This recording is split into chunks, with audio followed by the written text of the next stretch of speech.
আমাদের পরবর্তী বক্তারা আছে, আরো উলামায়ে কেরাম আছে, সকলেই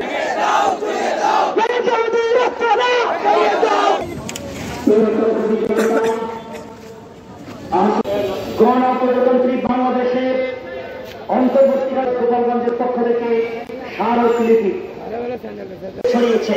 ফলে ভারতের সাম্প্রদায়িক দাঙ্গা উস্কে দিয়ে সংখ্যা এখানে সাম্প্রদায়িক উস্কানিমূলক কর্মকাণ্ডে গভীর নিশ্চিত করার জন্য ভারত সরকারকে কূটনৈতিক নীতিশ রানেকে গ্রেপ্তার করে যথাযথ আইনানুগ ব্যবস্থা গ্রহণ করে। যে কটূক্তি করেছে তার প্রতি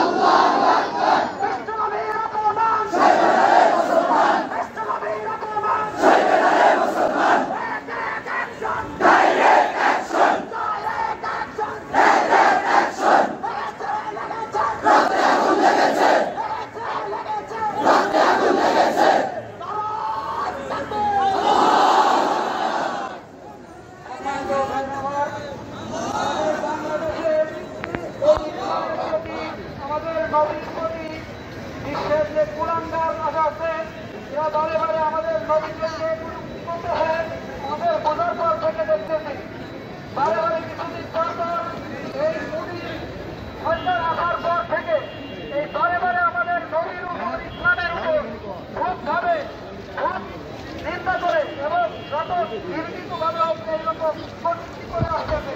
তো আমাদের সেইভাবে তাদেরকে আমরা মেসেজ দিতে চাই।